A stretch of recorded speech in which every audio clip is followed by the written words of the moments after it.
তুমি আমাকে ঠকিয়েছো। তুমি যে বিবাহিত সে কথা তুমি আমাকে আগে বলনি কেন? তোমার কোম্পানির লোকেরা আমায় কি বলে জানো? বলে আমি নাকি তোমার রক্ষিতা। Just stop it Amrita.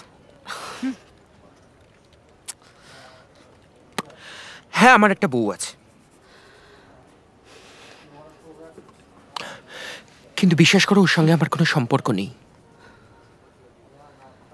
ওকে না ডিভোর্স দিতে আমার 1 সেকেন্ডও সময় লাগবে না, সত্যি।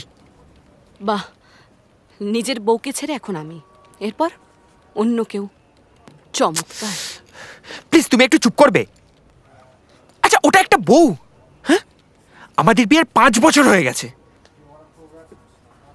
বিয়ের রাত থেকে বিছানায় এমন ভাবে পড়ে থাকে যেন ফ্রিজের ফরমালিন দেওয়া ঠান্ডা মাছ। এখনো আমরা নিঃসন্তান, আর সবটাই ওর জন্য। I'm really frustrated about her. আমার ওর সাথে থাকতে না ঘৃণা করে। কিন্তু কি গ্যারান্টি আছে যে তুমি আমার সাথে থাকবে, তুমি আমাকে ছাড়বে না? কি গ্যারান্টি আছে বলো? তুমি আমাকে ছেড়ে কোথাও যাবে না? চলো চলো, কাল থেকে আমরা একসাথে থাকা শুরু করি। বলো তুমি আমাকে বিয়ে করবে, বলো। অমৃতা, তুমি তো আমার সব।